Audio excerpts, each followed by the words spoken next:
This episode of Film Riot's brought to you by Domain.com. Today on Film Riot, we have a cheap, portable guerrilla filmmaker's dolly and some location tips for your short film.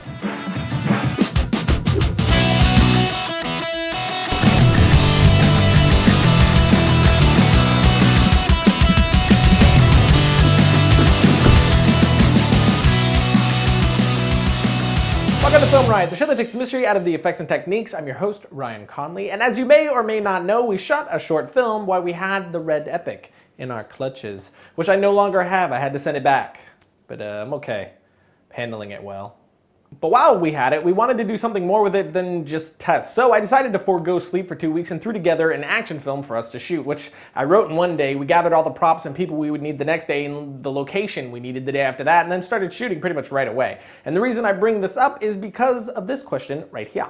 Hey Ryan, I'm shooting a short film with some of my friends. Problem is we need a location and don't have the money for them. Help. Easy, player. Easy. The first thing you should try when looking for locations is your friends and family. Tell them what you are doing and ask if they have any ideas. That's exactly what I did for this action short. We had no time to look around for the perfect location, so we just started asking friends if they knew of any places we could shoot, and sure enough, one of our friends had a connection to get us into an awesome facility that would have everything we needed. We're here at a local facility that was kind enough to let us use this for some upcoming episodes we have doing since we have the Red Epic. I figured we need to amp this thing up a bit and do some cooler stuff, so we're looking at some locations to use. And this facility is awesome. I did write the script already, but I wanted to take a look at the facility before we finalized anything, and I'm glad I did, which is a great tip for you guys. Whenever you write a script, make sure you check out where you're shooting it before you get there, because this doesn't actually fit the script I had. So I'm gonna have to go back and rewrite most of the thing. I'll be able to keep all the core moments, but overall, the things are gonna have to change a lot to fit this facility, which isn't a bad thing. It actually is going to work out better. This place looks a lot cooler than I thought it was going to be. So look forward to that, which is coming in a week or two. You'll see some behind the scenes, but it's good stuff. Logo. So when trying to find your location, don't be so locked to what you have in your head that you turn down a good location willing to let you use for free. The only downside to the place that we found was that we can only shoot until 11 p.m. And the problem with that is it doesn't get dark till 8 p.m. And the whole thing takes place at night. So to say the least, getting all the shots was a serious challenge. But I went fully handheld with the whole shoot, which saved a lot of time. And we basically just ran between setups. It was kind of hilarious to see, because we were literally running between setups. But even though we were running around like crazy, which I'm sure you will too, we didn't forget the #1 rule to shooting at any location. And that rule is leave the place exactly how you found it. Once you're done shooting and you leave, it should look like you were never there. That way, if you ever want to use the place again, they know you'll be respectful and will trust you to use it. You never know if you're gonna need reshoots or not, so don't be an a-hole. Clean your crap up, basically, is what the rule says. But there you go, super simple answer, just ask around. You'll be surprised what you can find, and for free. Also, look for locally owned places. Just ask the owner. A lot of them will think what you're doing is really cool and will let you use the place based off that alone. You'll usually want to stay clear of bigger corporate-owned places like Starbucks and so on. Getting a yes from them is much more difficult, takes forever, since the manager can't say. They have to ask up this giant chain, and this typically ends up being a no anyway. Now a bit of a break, and then I show you a cheap and simple camera stabilization technique. When it comes to video, the internet is where it's at. Cable is a dying animal and kind of egotistical anyway, telling you what you should watch when it thinks you should watch. I don't appreciate that. So with that in mind, if you're making videos of any kind and you want to showcase them off on the web, what you want is a .tv domain name from Domain.com. It's the perfect domain name to start your online video site.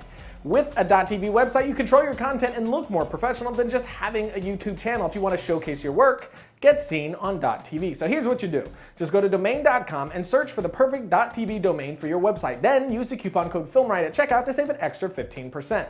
Then if you need to host your .tv website, check out Domain.com's hosting plans. They're less than $6 a month and have everything you need to build, maintain, and promote your site. So remember, when you're thinking domain names, think Domain.com. If you got a great idea, guess what it starts with? A great domain. Domain.com.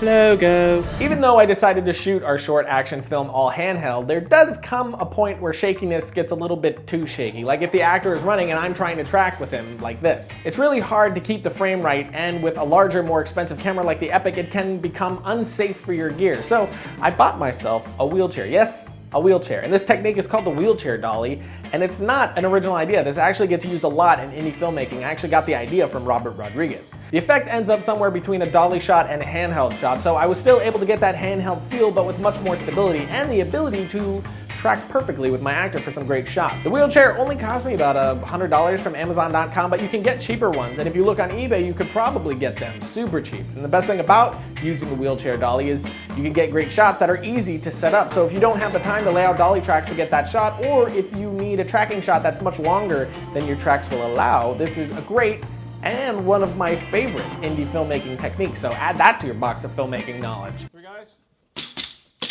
Okay, kids, that is the totality of today's funness. We are currently working hard in post-production to get our action short, which is now titled Losses, done for you guys. We will be posting it as a standalone video on YouTube, no sponsors, just something cool for all of you. Then, once we have it posted, we're going to be doing some episodes showing you how we did some of the nifty action-y thingies inside said short film, like fight choreography, realistic guns and gunfire, and so on. But we can't show you that yet because it would ruin the short. So hopefully we'll have it done in about 2 weeks and posted for you on the internet, for your internet enjoyment. But until then, you can check out my personal Facebook page. I've been posting some pictures of us shooting the film there, and I will be posting a promo poster for the short there probably next week.